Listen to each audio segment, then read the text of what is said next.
Hey, it's Aaron, Metal Theologian. Alright, so this is going to be one of those fucking videos where it's just all over the place. Because here's the deal. This is the topic, the theme of the video. So, I talk occasionally about how I tend to go through phases. Like, there's some people I've known and, like, hung out with who will, like, listen to some rock records in the morning and, like, listen to some jazz records in the afternoon and then maybe put on some metal in the evening or some reggae. You know what I mean? They'll just sort of mix it up during the day, like, record by record. I tend to not do that, man. I go on kicks where, like, I'll listen to one kind of music only for, like, a while. I remember one time I listened to jazz. I was so deep into jazz. It's probably happened more than once. I was so into the jazz that I was like, man, I don't know if I'm ever going to listen to metal again, you know what I mean? But here I am, I've been listening to, like, a ton of metal this past year.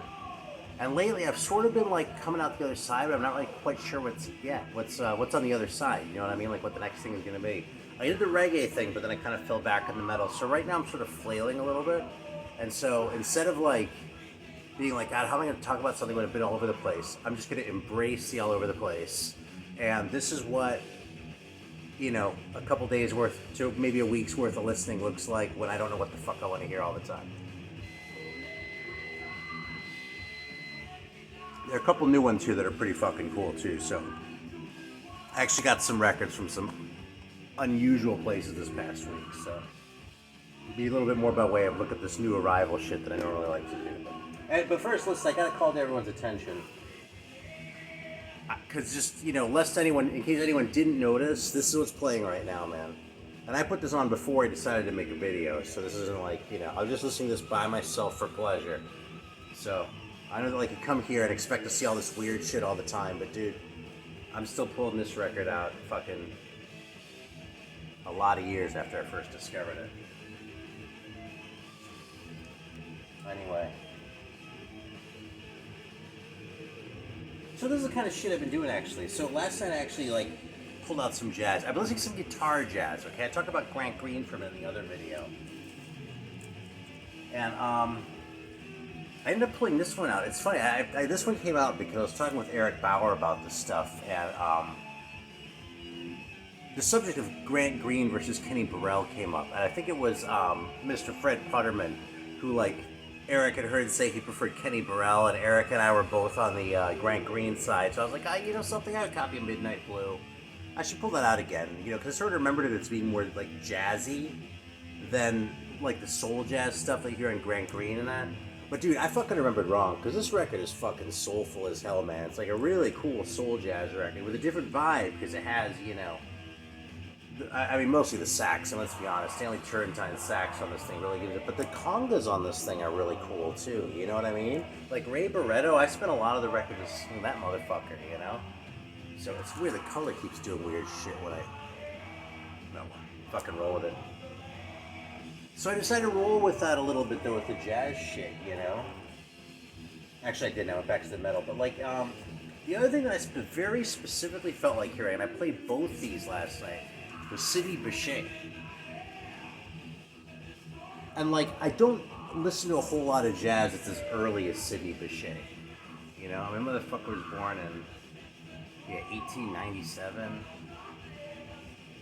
Usually my taste in jazz tends to be sort of the hard bop era, especially the later hard bop era when it started stretching out more. Like, I like Jackie McLean's style more than, more than like a Horace Silver style, all else being equal. I mean, Horace Silver's great, and I love that kind of hard bop, but, like, earlier than that, I don't listen to very much bebop, and the big band stuff even less so, man. But Sidney Bechet specifically, man, and these two, like, Blue Note ones, they did one of these weird series, like they did with Bud Powell and Thelonious Monk, and I'm sure some others too.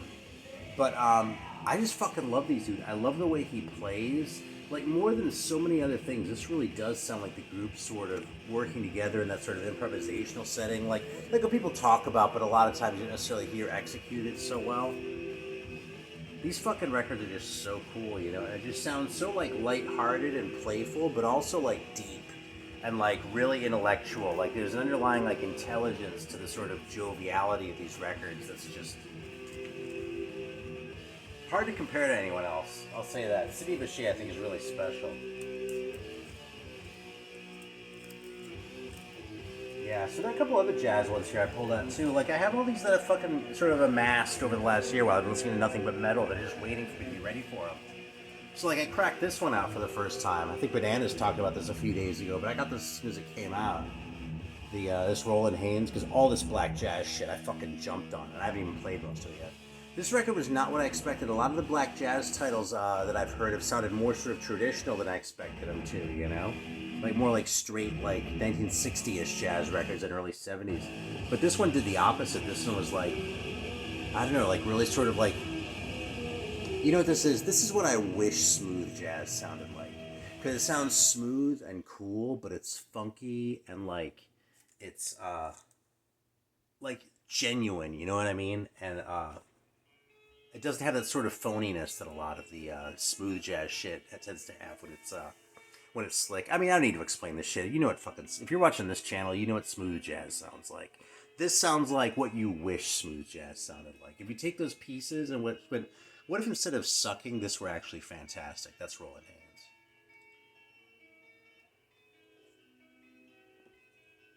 And then, yeah, there's another one that's been sitting around. I didn't like this one, this Jeff Gilson, as much as some of the other ones. I mean, it's such a great title. Le Massacre du Printemps. You have to forgive my French pronunciation there, but... Yeah, I don't know. I haven't really digested this one yet, but I was sort of dabbling with this. I think this might be a little bit too free for sort of what I'm in the right headspace for. But I'm not sure, but I've been sort of enjoying the soul jazz stuff a little bit more than... Definitely more than the free stuff. So, you know, we'll see. I'm going to leave it out for a while, though, and see what happens. Yeah, here's that fucking Grant Green still. I was talking about it. This one's definitely a different vibe than, like, Green Street, which is probably my favorite of his records, because this one has the guitar, organ, drums combo, which is more sort of typical. But it's a fucking great record, man. I mean, Babyface Willette's playing organ, and I love him anyway, so just a fucking winner of a record. Grant's first stand. Oh yeah, but you know what I just sort of felt like listening to, like, spontaneously, like a week ago, is this fucking electronic shit, like, yeah, like Aphex Twin, man. So, yeah, I love this record, like, this exactly scratched the itch, and I sort of went looking for other shit like this at the store, and actually invoking Eric Bauer again, he put me on to this fucking, French band called Otekra, I think. Actually, I'm not even sure if they're French. They might be English. But yeah, not a lot of information on the cover. But just really cool, like, electronic, like, sort of weird shit. And, it's funny, because I listened to, like, a little piece of something at one point in time I didn't care for, but I must not have been in the right headspace, because I just sort of grabbed this almost randomly. This is, like, the earliest one that they've had at the store, so... You know, I'm always going to get the first record first if I can, because that's just kind of, because I'm set in my ways at this point in my life. That's fucking why. So, anyway, this is fucking really cool, like, sort of weird electronic shit. Like, it scratched the itch that I was trying to scratch with Aphex Twin. You know what I mean? It doesn't sound like Aphex Twin, but liking the one, I was, like, all there when I heard the other. You know what I'm saying? Here's another one, actually, that I'd never heard before. I went into the record store, okay? And you know something? I'm going to pause on this for a second, okay? Because I've been collecting longer than a lot of you motherfuckers out there. Even guys who are my age, I know that a lot of you motherfuckers, like, kind of gave up for a while and came back to it recently, whatever, okay? Well, I didn't stop, okay? I've been collecting since before the fucking kid at the record store was born. And, like, intensely collecting, not just, like, I buy a record a couple times a year, you know? I was like, what's good? Fucking guy pulls this thing out. I've never heard of this before. I have no idea what this is. Black Dice, they're called. It fucking rules, man. It's so good. You know, this sounds like a modern version of, like, kind of this, like, duo of German records I fucking love, which are Rastakraut Pasta by Möbius and Planck, and Konrad Schnitzler's Con 3, that record. Those two records, there's, like, nothing else that came out of Germany from that era that I know that sounds quite like those two sort of weirdo records. And this is like that with sort of an updated sound, you know what I mean? It has that, like, electronic feel and that electronic sensibility, but the instruments aren't necessarily all electronic all the time, you know what I mean? I mean, it actually might be. It might just be samples. I really don't know anything. but it's not written to be like all like purely electronic in the way that like Aphex Twin or Otekra is. So I'm not gonna be talking about this shit like I know what I'm talking about, but I love this fucking Black Dice record. So yeah. All right, let's talk about some metal because there are probably at least one or two people sort of been waiting for this shit. And I got a couple fucking gems this week, sort of on the it rains, it pours type of principle a little bit. Man, I kind of want to play both these. I'm trying to decide which one to put on from it. And they're so fucking insane, both of them. So, alright, so the first one... Actually, let me just put this on for a minute.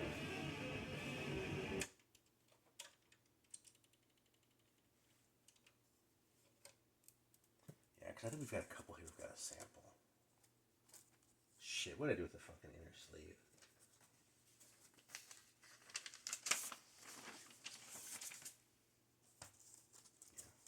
You know, with regard to all, like, sort of reissue shit and everything that people talk about, there's a lot of talk about, like, I mean, you know, in certain corners of, like, people collect records. I really think Metallica fucking did it right, man. You know? I mean, there are a lot of things you can shit on that band for over their history, but fundamentally, I kind of do feel like they're on our side as much as they can be, being as rich as they are, you know? And, like, one example of that is, the fact that instead of doing all this fucking one deluxe reissue after another to just fucking milk as much money as you possibly can from Metallica fans, they just fucking, when they got the rights back, they just put them out, $20, and you can get it at fucking Walmart. You don't have to, like, jump through these fucking hoops and go through all this headache. Okay, so this is a fucking record. I've shown some records from some unlikely places in the past, but this is a new one. Because this record is actually from Armenia.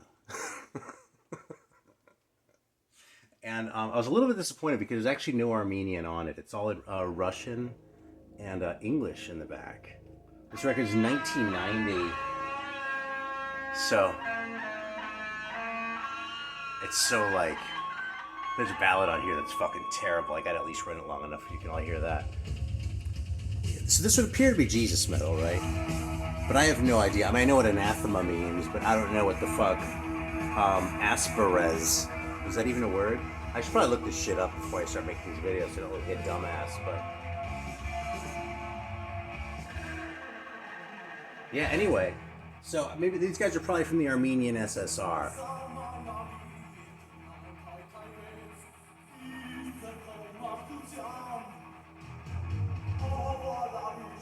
Yeah, this is called Clearing. That actually reminds me. I remember when I was in high school, I had a friend. His name was Don. And he, like, we weren't even in the same fucking English class. I think I was a year ahead of him, but I'm not even sure anymore. But he, like, had a fucking one of those English assignments where he had to write haikus. And, like, we hung out in the morning.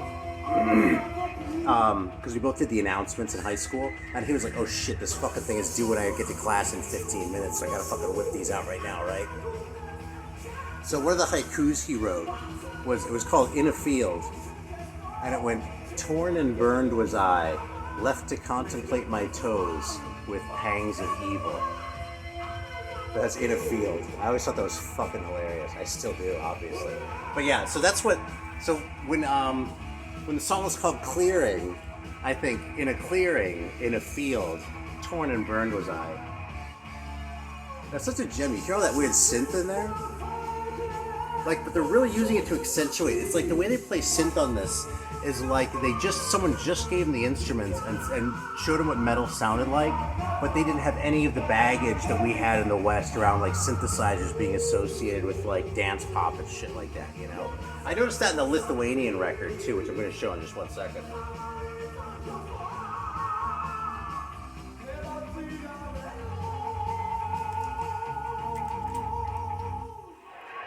So fucking good, man. Yeah, so these guys are from Lithuania. This is Katedra, I think. I think this one's a little bit later. No, this is probably about 90-ish, maybe 89, something like that. So, I don't know, when did Lithuania go independent? I think it was already the early 90s, but I don't know, man. Anyway, You know, this cover is kind of more awesome than it looks. Like from back here, it just sort of looks kind of lame. But like if you look closer, you see that the quality of the painting is up to par too. You know, like you go, I don't know, that looks a little bit lame, and then you look a little closer, and you go, oh, actually, it looks pretty awesome. Yeah, look at this fucking lettering too, man. You know what this record reminds me of more than anything is if you know the Canadian band Tro Feroce. I'm sure Chromie D will know them. Merciful Metal might know them. Jurgen might know them. A few other guys might know them. But yeah, it's sort of like that in spirit. Like yeah, it's just weird. Like it has the big dramatic parts with like the build up and like sort of the epic like intro type shit, but a little bit too much. Like definitely not so much that it ruins it. Don't get me fucking wrong. But you sort of like, okay, you know, you could have backed off a little bit on that part there, guys. You know, but fucking. I mean, how could you not want to hear a fucking record from Lithuania, right? It's a metal band. These guys didn't have. Yeah, man. It's like, I don't know, man. I'm at a loss for words. That's how excited I get about this kind of shit, you know? I mean, I'll get excited about an obscure record from fucking Duluth, Minnesota, too, or something, you know? But, shit like this. I gotta say, when I got this, the guy sent me a couple pictures of it, like, sort of when we were working out the deal. Which I didn't even really care about that much, because what am I gonna do, complain? But there was something surreal about getting an email, and in it, there's a picture of a record in someone's living room on the other side of the world that it's going to be coming into my living room, you know?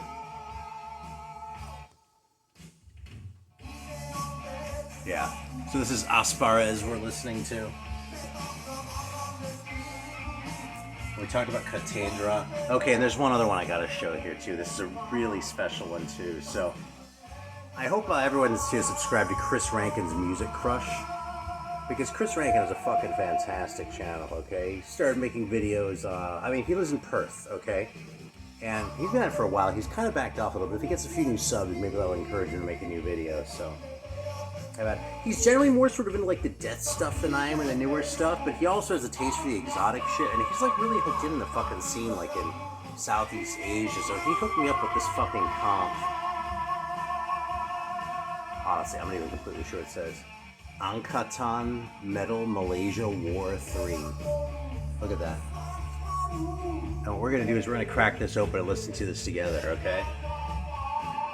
We're going to do a little first listen here on some metal from Malaysia. You see this U card, by the way? I never saw these until really the black metal era with the demos. And if I didn't bite my nails, it'd be easier to open this fucking tape.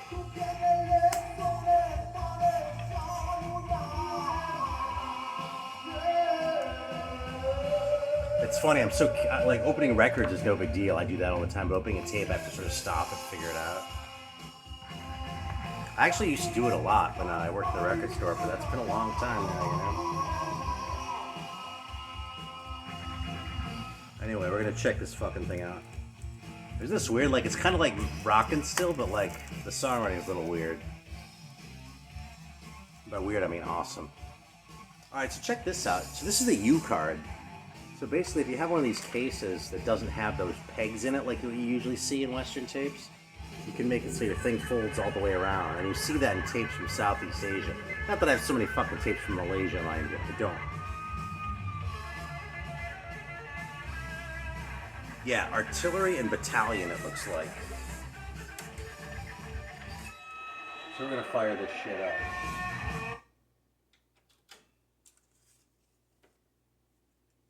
Hell yeah, look at that. Look at that print job. That's what I like to see. Does that look blurry in the picture? It's not just in the picture. This is gonna be so fucking good. Oh, here's another thing. Little fucking tabs on the top aren't popped out. You know, I wouldn't stop and do this. But I actually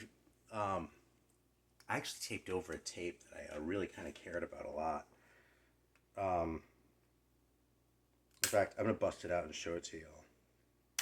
Because if I show you, then you'll see why I'm taking the trouble to waste y'all's time to bust out these fucking tabs on this tape.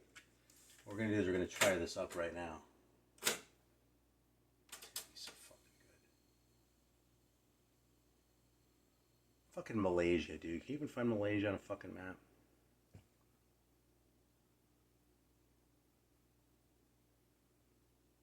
I have no idea what to expect, honestly. I mean, here's what I know what I can expect. Right there, you see that shit? So I guess it's a way of saying my expectations are high. Oh, you know something? This is a bigger comp. The artillery battalion was just like some other shit. Fuck, dude. Yeah, I don't know any of these bands. Void Naga, Necrotic Chaos. That sounds like death metal, doesn't it? Silent Death. Suffocation. Suffocation. That's a pretty good name, isn't it? You know something? If you're a native English speaker, it's less impressive. But if you're like, this is a foreign language and you're playing with words like that, I gotta tip my hat.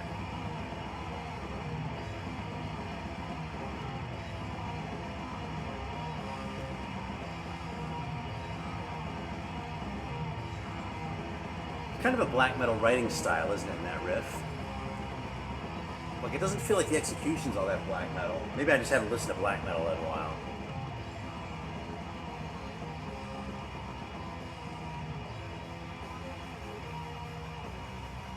God, this shit is so fucking special. Look at these fucking guys. Yeah. Yeah, okay, it's got some black metal vibes. I'll tell you something, I'm on board with this, though. I don't hate black metal, contrary to popular belief. I actually like a lot of black metal. I just got kind of tired of it. This thing has a good fucking hum. Let me fucking tell you that.